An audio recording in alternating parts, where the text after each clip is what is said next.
Hi, I'm Daniel from Peninsula Fresh Organics, based here on the sunny Mornington Peninsula. We're about 30 to 60 acres, depending on the time of year, across two sites in Mornington. We grow a variety of crops, everything from bok choy to zucchini, so A to Z.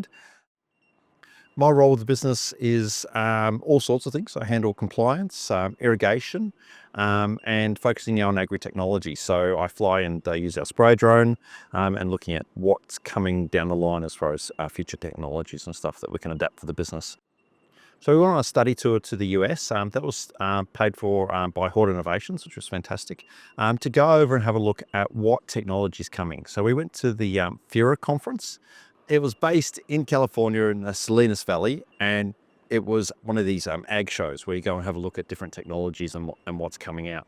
So there was a whole lot of us that headed over there. We started in San Francisco and went for a drive and tour around a whole lot of different large-scale farms. And then we finished with a look at the conference and what ag tech is coming. So it was interesting because it was sort of a blend of, Silicon Valley and sort of what's happening and all that's pretty close by, and having a look at what they're bringing across and what the universities are bringing across into the ag space. There's a lot happening at the moment in the space around precision agriculture and a lot of different stuff happening in the universities as well. But I wanted to see, like, at the cutting edge, what's going on and what's happening, and what can we then bring back to Australia, and what perhaps do we need to change on farm ourselves to be ready for that technology when it comes.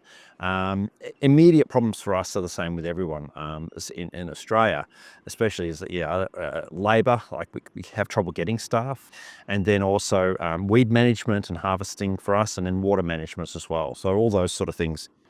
Yeah, I think the opportunities are great for us in Australia because we've sort of got we're early adopters of things. I think we really take this stuff really well, and we're pretty tech savvy, and we like playing with new toys. Who doesn't like to buy a new toy? So we like that technology and looking at it and playing with it. So I think there's great opportunities for us in that space. I think we're just at the cusp of some really big changes in technology for on-farm use, and so we've got to be willing to have a go and see what happens with different technology, and have the patience to see it work as well. Sometimes these things take a little while to develop.